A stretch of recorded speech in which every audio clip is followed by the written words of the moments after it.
खुर्सानी र टमाटर खेतीमा सबभन्दा बढी देखिने रोग हो लिफ कर्ल भाइरस। यसलाई सामान्य भाषामा पात गुजमुजिने भाइरस पनि भनिन्छ। यो रोगले खुर्सानी र टमाटरमा 80% नोक्सानी गर्न सक्छ। यो रोग लागिसकेपछि यसको कुनै उपचार छैन, त्यसकारण यसको उपचारभन्दा पनि रोकथाममा ध्यान दिनुपर्ने हुन्छ।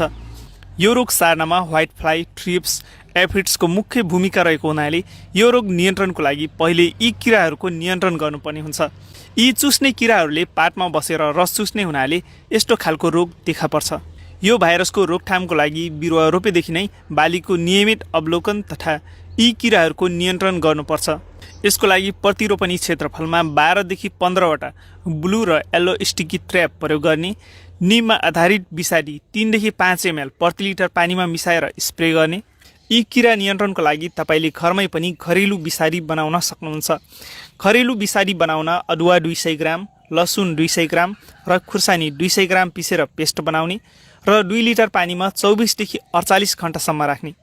त्यसपछि 1 भाग विषादीमा 5 भाग पानी मिसाएर स्प्रे गर्ने। अर्को उपाय भनेको गाई भैँसीको 1 भाग पिसाबमा 4 भाग पानी मिसाएर स्प्रे गर्ने।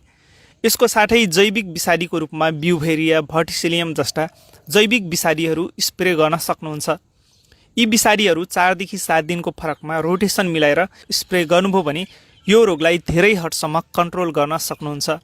यस्तै कृषि सम्बन्धी जानकारीको लागि हामीलाई फलो गर्नुहोस्।